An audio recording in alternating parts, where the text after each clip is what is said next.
see there's a big difference between those two things. There is also some soul-based reasons why we also have sensitivity to sexual matters that are actually based on pure emotions. What do you think they may be? Do you understand my question? Do you understand? Can I explain my question? Something with... Yeah. There are some pure things within the soul regarding sexuality that we've already taught you today that may also be the result of, may also be one of the reasons why we have a tendency towards shame about the issues. Yeah, I think it's that we know about our soulmate and that there is something wrong having sex the way we do it. Mm-hmm. Mm-hmm. So in other words, at some level we know truth, that there is just one connection, one person. And when we look at our sexual past, we haven't had just one person's, most people haven't. And so all of a sudden there's a lot of shame about our past as a result. You see, this is I suppose you could say, what appears to be the negative part of truth is that we often then feel ashamed about our own life and judge our own life in comparison with that truth.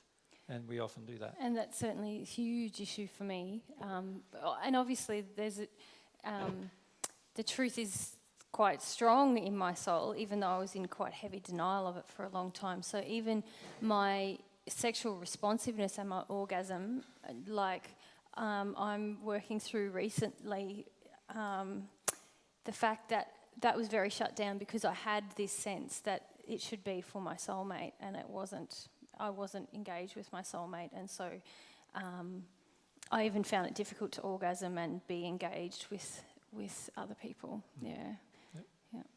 So often we have this feeling of what is right within us, and when we do what is the opposite to the feeling of what is right, there is a saying that our conscience, which is the inbuilt mechanism we have to know what the difference between right and wrong is, our conscience bothers us.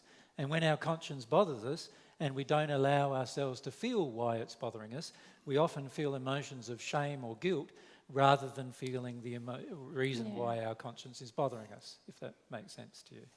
Yeah. Who else was that? Nico, did Nico you was have at your the hand back there. up? Yeah. If we could go at the back. And Dyer is next then. I just want to say exactly that most of my time in my life, I used sexuality as a tool to feel like a man, but in my heart, I knew that something was wrong with this. Yeah. Yep. And because I used it, and then it comes the other fact that I allowed, with the same aspect to be used from other people. Yes. And there is where is a lot of guilt and anger towards myself. How could I allow that? Because you know the truth, but you allowed it. So could betrayal. So could I say, as a summary of what you're saying, that we bartered, we know the truth that bartering sex is damaging. And we sort of begin to feel that as well, don't we? Like we get into the barter, it feels okay because we got satisfied what we were trying to avoid or what, but after a while it doesn't feel good, yeah. Yep. So many of us in sexual relationships have become used to bartering sex it's almost like a commodity that is universal. It's even more universal than the money we have because all of us have different types of dollars and so forth. But sex is a universal commodity. It's a commodity we can use with anybody on the planet pretty much if we wish to in order to get what we want and satisfy what they want. And for myself, I even was willing to... the barter for me was touch. I wanted to be held and touched. And I was willing to have sex just to have that one thing met.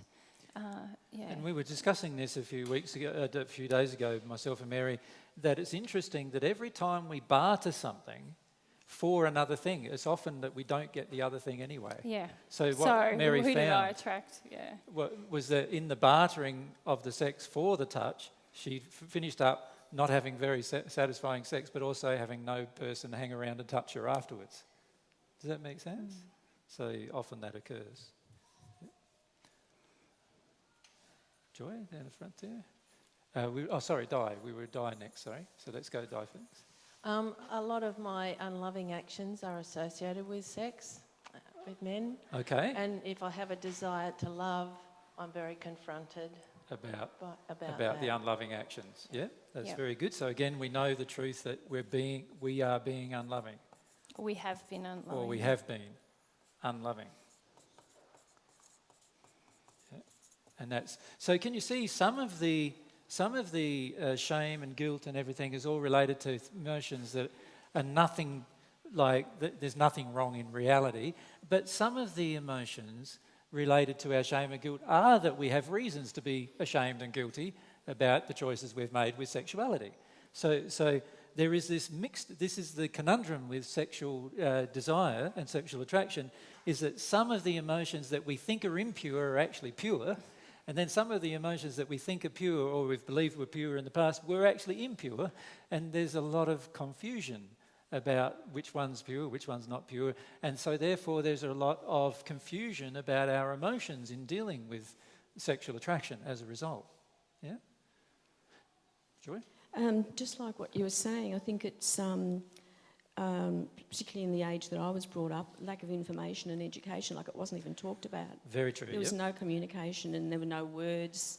But So- why was there no communication in that generation? There was there's underlying emotional reasons why there's no communication. Well, because they were ashamed, I guess. Yes. I So thought the shame problem and is guilt. if the adult generation feels shame about sex and sexuality issues, they're imposing those feelings of shame and guilt immediately upon any child that's now conceived. And so by the time the child is born and growing, the child is now also feeling all these issues and shame, and nobody wants to talk about it. The child can't go to the parent and say, "Oh, mummy, you know, I actually had this happen to me the other day to my vagina or my penis and whatever," and mummy just goes into a meltdown because she feels so ashamed about the whole thing.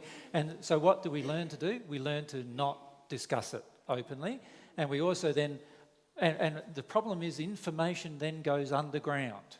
So in other words, a lot of people then start getting information through pornography and other means rather than it just being openly talked about, and therefore there's very little need to go underground to get information about sex and sexuality. Yeah. Any other things you see, Dennis? Dennis?